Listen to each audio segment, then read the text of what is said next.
And new at 10, millions of Americans currently live near Superfund sites, areas the government says have been contaminated with hazardous waste.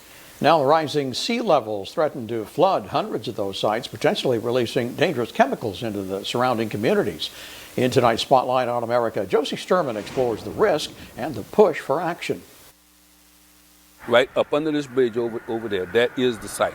For Navassa Mayor Ulyss Willis, it was the construction of a bridge in his North Carolina town not far from the coast that turned up a toxic discovery. So they were out actually driving the pilings down for this bridge when this gooey stuff was oozing up out of the ground, and they realized, hey, that's creosote. Creosote, a probable carcinogen, was used by a wood treatment plant here until it closed in the 1970s. The toxic preservative seeped its way into the groundwater and soil, tainting acres of land now covered by trees and marsh, landing the area on the Environmental Protection Agency's Superfund list, reserved for the most contaminated spots in the country. That marsh is one of God's ways of protecting us because it's kind of like acting like a sponge, right? And it's eating up a lot of that stuff. Do you get worried, though, that if that marsh erodes, that contamination goes out and affects more people? Yeah. We've learned erosion is a major concern with Superfund sites around the nation. That's because experts say climate change and sea level rise are raising the potential for more flooding, which will compromise the stability of these sites. Floodwaters could pick up those hazardous chemicals, and then they could spread into communities. Jacob Carter with the Union of Concerned Scientists is behind a study that found over the next 20 years, more than 800 Superfund and other hazardous sites could be at risk for flooding.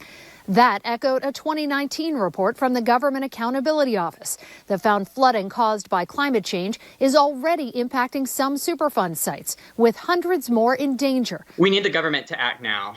And if we don't act quickly, what's at risk? Communities are at risk. I mean, people's health is at risk. I mean, we're talking about humans who could literally lose their lives if they come into contact with some of these chemicals. Hurricane Harvey in 2019 and Irene in 2011 showed the potential for disaster and harm, with floodwaters washing toxic chemicals out from 2 Superfund sites in Texas and New Jersey.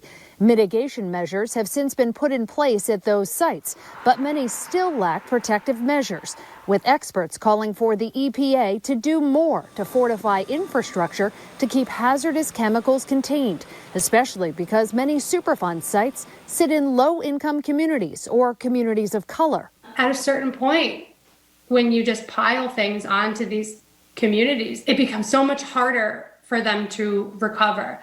And I think people think about climate change as being a story about the environment. It's a story about humans.